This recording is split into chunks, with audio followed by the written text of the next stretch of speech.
Je suis avec Jessica Lefebvre qui vient d'arriver après un long voyage. Elle est partie des Pays-Bas en passant par la Belgique, je crois, parce qu'elle est avec son éditeur. Elle est arrivée à Carcassonne et elle nous est arrivée aujourd'hui le samedi. Bonjour Jessica. Bonjour. Donc le Quercy, c'est la première fois? Première fois, oui. Belle région, belle découverte. Donc vous êtes arrivé en voiture des En Pays-Bas, voiture, non. de Belgique. Je suis arrivée en voiture de Toulouse avec mon éditeur. Donc on est passé par Carcassonne, on a fait Montauban, on est arrivé aujourd'hui après-midi. Et j'ai décollé d'Amsterdam pour arriver à Toulouse. D'accord. Et le but de votre voyage, c'est quand même le Salon du Livre. Le salon du livre.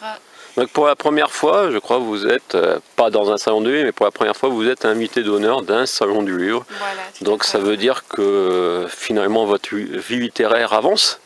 Je suis ravie, oui, elle avance bien. Et c'est un plaisir pour moi d'être invitée d'honneur. C'est une première et d'être invitée dans une si belle région. Troisième bouquin pour vous, Ouais. ce 11. Ouais. Donc vous nous rassurez, 11, c'était pas un manuel de football. Oui, non, ça n'a rien à voir avec le foot. Ça n'a rien à voir avec le foot. Voilà, non. Donc 11, pourquoi 11? 11 parce que c'est le nombre de chapitres qu'il y a dans le livre. Et au début, ça devait s'intituler 10, mais on m'a aidé à en faire un 11e. Donc du coup, c'est 11. Donc c'est un recueil de nouvelles ou un roman?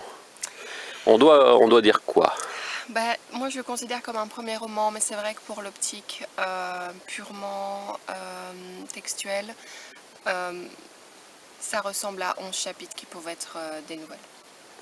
Mais c'est quand même un roman, les personnages, même s'ils ne se connaissent pas, ont des résonances, on dirait. Oui. On dirait le mot résonance, vous plaît, entre les différents Ils ont des liens personnages. oui, il y a un fil d'Ariane, je préfère plutôt mentionner un fil d'Ariane. Donc ce sont 11 chapitres qui peuvent être lus séparément, mais donc lus les uns après les autres, forment un tout cohérent. Et donc c'est comme des pièces d'un puzzle qui s'assemblent naturellement. Un puzzle pour comprendre ce qu'est la vie, ce qu'est la mort. En comprenant la mort, on essaie de comprendre la vie. Ou l'inverse, inversement. Oui. La mort, la vie et la mort sont intimement liées de toute façon. Donc à partir du moment où on est, on sait qu'on va mourir un jour. Et vous savez ça depuis toute petite, que vous allez mourir un jour? Mais ou c'est quelque chose qui vient après? Oui, mais c'est... Parce que non, quand on est enfant, on n'a pas cette notion qu'on va mourir. On n'a pas cette notion, c'est au fur et à mesure quand on vit des choses qu'on se rend compte qu'en fait tout peut être coïncidence, mais n'est pas que coïncidence. Et quand on se rend compte que ce qu'on pensait immuable autour de soi ne l'est pas, donc on comprend que on doit profiter de chaque instant parce que tout peut s'arrêter un jour. Toute chose se défend. Toute chose se défend et se déforme, ouais. Et donc cette mort peut frapper à tout âge. À tout âge. Parce que vos personnages qui meurent souvent ne meurent pas forcément de vieillesse. Oui, c'est ça, mais je voulais vraiment aborder la question de la mort à travers ce fil d'Ariane qui est un accident de voiture et qui en fin de compte est c'est un fait assez banal de l'existence, un accident de voiture. Je veux dire, ça arrive, combien d'accidents de voiture se produisent chaque jour sans qu'ils aient une quelconque influence sur notre vie. Et je voulais vraiment le mettre en scène d'une façon à ce que cet accident de voiture bouleverse un petit peu l'existence des personnes qui en sont témoins. Et donc en l'occurrence ici de 11 personnes différentes qui ne vont pas réagir de la même façon en fonction de leur vécu. Et qui ne vont pas réagir de la même façon dans le présent. Mais il y a aussi dans vos personnages des maladies foudroyantes. Des maladies foudroyantes, oui, parce que la vie n'est pas forcément rose tout le temps. Et je voulais aborder certaines thématiques particulières, le harcèlement moral, le harcèlement physique, le cancer, la maladie, certains métiers assez... Comment dire, je dirais pas assez oublié, mais dont on ne parle pas assez, par exemple le métier de médecin légiste. Et donc toute cette problématique de côtoyer la mort sans vraiment pouvoir la comprendre parfois. Et pourquoi la littérature? Vous pensez que la littérature est plus appropriée pour expliquer ça, plutôt que par exemple des études de psychanalyse, un livre psychanalytique, philosophique? Pour moi, la littérature, c'est le seul moyen que j'ai trouvé pour exprimer vraiment ce que j'avais envie de raconter. Et étant donné que je fais des... Comment dire, j'aborde des thèmes qui me sont chers, c'était le seul moyen pour moi vraiment de m'exprimer. La littérature, ouais. Donc le quatrième L'écriture. livre, c'est pour quand? Ah mais il est déjà rédigé Il est fini? Le point ouais, final ouais, est déjà... oui, oui, il est terminé depuis quelques mois, bon même, moi je dirais pas quelques années, mais quelques mois, et donc il arrive bientôt. Et un projet commun aussi avec mon éditeur. Donc c'est de nouveau un roman? Par ordre de sortie, donc le quatrième opus, ce sera un livre à quatre mains, donc rédigé avec mon éditeur, et c'est plutôt une chronique assez rigolote d'un couple qui se rencontre, et donc leurs péripéties autour bah ici, en 10 chapitres, mais en 3 tomes. Donc écrire avec son éditeur, c'est pas fréquent?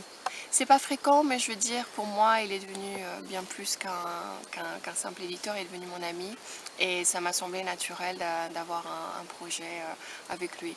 Donc il faut dire que c'est aussi un éditeur qui a un parcours d'auteur. Oui, oui, oui. Lui, il est évidemment auteur, et il a voulu se lancer dans l'édition, mais pas l'édition à grande échelle, quelque chose qui est vraiment beaucoup plus familial, petit, où les auteurs forment vraiment une famille. Et où la relation est vraiment plus personnelle, où on peut développer des projets qui nous tiennent à cœur avec une ambiance et une atmosphère qui nous ressemble un peu. Parce que ce soir, on peut dire que poursuivi par les paparazzi, il s'est réfugié dans un hôtel de Montcuq dont on ne dira pas le nom. Ouais, voilà, Et comme il n'est pas là, vous pouvez nous parler un peu de lui? En off, on n'entendra jamais parler. Oui, bien sûr. Vous nous racontez un peu, vous nous expliquez un peu qui est cet éditeur? Oui, donc moi je l'ai rencontré vraiment par hasard parce que je cherchais donc un éditeur pour mes premières nouvelles. Donc c'était en quelle année? Attendez, on est en 2018, 2016. En 2016, donc j'ai eu son numéro par le contact d'un contact d'un contact, donc c'était vraiment le hasard. Et donc quand je l'ai rencontré, moi ce qui m'a touchée, c'est sa relation vraiment bienveillante, amicale dès le départ. Et il est venu me voir à Amsterdam, et ça a été notre première rencontre où on a parlé de tout, de rien, des projets qu'on avait chacun de notre côté. Et donc il m'a expliqué que lui aussi, il avait écrit beaucoup de projets différents, et qu'il avait vraiment eu cette idée de fonder une maison d'édition où les auteurs se soutiennent et forment une vraie famille. Et notre amitié a commencé donc comme ça, et de fil en aiguille on s'est dit, étant donné qu'on s'apprécie vraiment beaucoup, pourquoi pas essayer de rédiger quelque chose à quatre mains. Et ça c'est vraiment parti d'une simple idée, et en quelques mois, donc l'idée s'est vraiment structurée, élaborée, et le projet est maintenant terminé. Donc vous avez travaillé comment? Chacun dans son coin, vous envoyez des petits textos quasiment? Oui, des longs textos? messages, des longs avec lui c'est jamais court. Hein. des longs messages. Bon, on avait déjà la trame, un peu l'intrigue de chaque tome, donc c'est on va dire une trilogie, une série de 3 livres.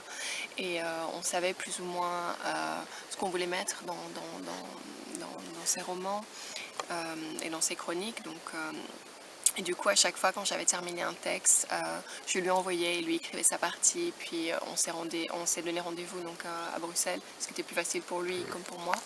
On a combiné un petit peu nos agendas, et là on a retravaillé le texte, remis en forme, pour que ce soit vraiment un tout cohérent. Et ce qui est amusant, c'est qu'on n'écrit pas du tout dans les mêmes registres, et que pour ce recueil-là, on a vraiment réussi à accorder nos idées de la façon dont on souhaitait vraiment. Et donc vous arrivez à Montcuq en Quercy Blanc et vous tombez sur un Belge. Ah ouais. Un certain Philippe de Riemaker. Ouais. Vous nous parlez un peu de lui? Vous l'aviez déjà croisé dans des salons, oui. parce que vous avez l'air de le connaître? Oui, je l'ai croisé pour la première fois, je pense, il y a un an ou deux. Et ce que je ne savais pas, c'est qu'il travaillait déjà avec Boo sur un salon donc Boo, mon éditeur, sur un salon que Boo organisait en tant que chroniqueur, intervieweur de personnes d'auteurs. Et donc ça me fait plaisir de le revoir ici, et parce qu'il est vraiment très, très attentif envers tout le monde, tous les auteurs, tous les ouvrages qui sortent, et il anime vraiment des des chroniques et des émissions qui lui tiennent à cœur aussi, et peu importe la notoriété de la personne qui interviewe, il reste vraiment le même, super sympathique et vraiment à l'écoute avec des questions pertinentes, et c'est quelqu'un, je peux lui parler, il met tout de suite en confiance, il est vraiment On extraordinaire. peut dire que c'est un personnage. Ah oui, c'est un personnage. Je pense que tout le monde est un personnage. Ouais, mais assez lui, peut-être un différent. peu plus. Oui, c'est Il y a, vrai. il y a un Ouais. petit quelque chose de Mais vous aussi, surprenant. il y a un petit quelque chose. Hein. On parle pas de moi, on parle de lui. Il y a un petit côté surprenant, ce Philippe de Riemaker. Mais Vous allez me parler un peu de lui parce que vous êtes belge aussi, et donc voilà, vous comprenez peut-être mieux cette mentalité venue du plat pays, cette histoire qui est commune entre vous. Peut-être que l'histoire façonne aussi le caractère. Ben, le fait de le revoir à des salons périodiquement et de voir qu'il est toujours à 100%, toujours à soutenir les projets des auteurs et à les promouvoir en quelque sorte, et sa bonne humeur. Et il écrit aussi lui-même, enfin je veux dire, je sais pas comment il trouve du temps pour faire tout ce qu'il fait parce qu'il voyage beaucoup. Donc à chaque fois, il est toujours sur ma route où que j'aille, et c'est vraiment amusant de le voir. Donc voilà, c'est devenu quelqu'un de... Il n'est pas de mon cul canquer blanc, mais Oui, quelque il est part il dans est tous un les peu salons, d'ici. ouais, Voilà, pour nous c'est la 3e édition qui Mhm. est avec nous, donc c'est vrai que quand on vous a attribué le prix, on ne savait pas si vous alliez venir, je ne savais même pas qui vous avez déjà croisé, Mhm. donc c'est vrai que c'est surprenant voilà, de se retrouver comme ça, et vous avez d'autres auteurs demain qui viennent de Belgique aussi, qui seront avec vous, que vous Oui, tout à connaissez je fait, crois, ouais. comme Anne Ribot. Annie Bott, il y avait aussi, attendez, Karen Gertz, je ne sais pas si Malheureusement elle ne ouais, pourra elle ne pas pourra être pas avec nous. venir. Et Pierre Cornelis. Oui, Ils sont mais des ils personnes seront... aussi qu'on rencontre souvent en Belgique, mais de salon en salon. Et je me dis, peu importe où on va, ce qui est bien en un sens, on voit toujours des visages qu'on connus. retrouve certains Voilà, visages. ouais. Il y a beaucoup de salons du livre en Belgique? Oui, bon, il y en a évidemment des plus grands et des plus petits, mais oui, il y en a pas mal. Ouais. Et donc on va terminer par une question. Est-ce que vous aurez peut-être une réponse définitive ou provisoire? Être écrivain, vous avez une réponse maintenant? Être C'est écrivain, quoi et pourquoi? Pourquoi des gens se décident un jour à s'enfermer dans une pièce ou à écrire, voilà, à se mettre à écrire, à se confier des choses, à avoir envie de publier?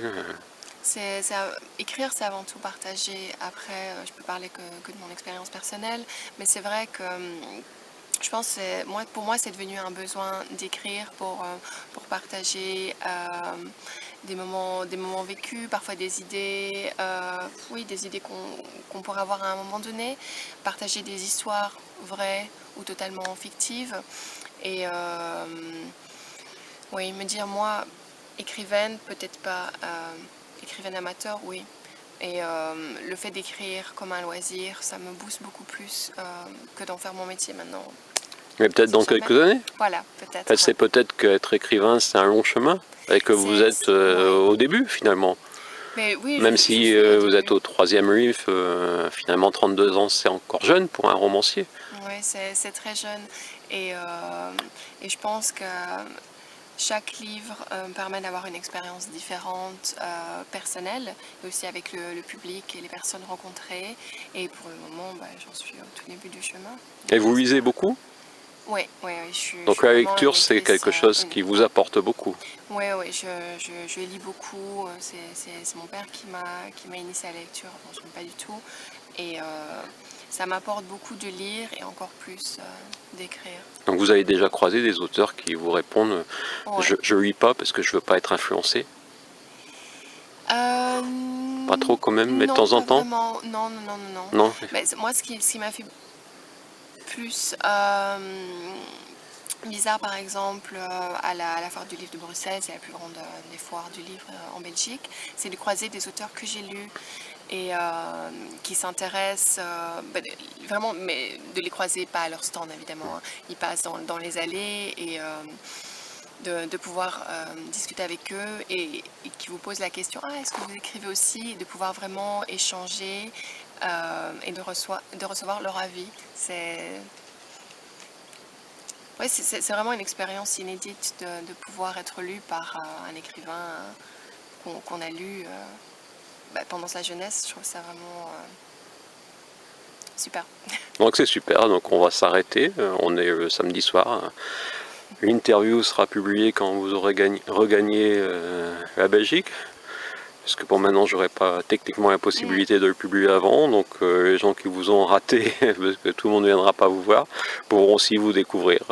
Et finalement, ça vous fera un souvenir de cette venue. Donc demain, on essaye de vous suivre aussi en caméra, et préparez-vous, parce que vous allez devoir vous exprimer devant nos élus.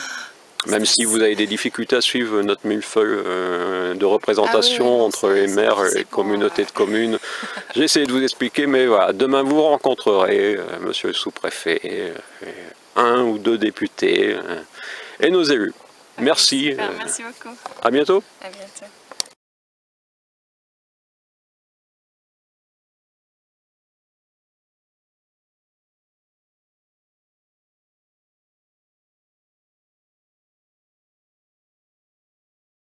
Donc les élus n'ont pas voulu donner de subvention. La démocratie, c'est quand il y a une majorité, eh bien, tout le monde s'incline sur la majorité. Voilà. Peut-être que l'année prochaine, si vous vous comportez de façon différente, dans vos paroles surtout. Voilà. Donc, je ne sais pas, peut-être que l'année prochaine, comme a dit le maire, nous soutiendrons. Oui. Le miracle de que nous devons ce titre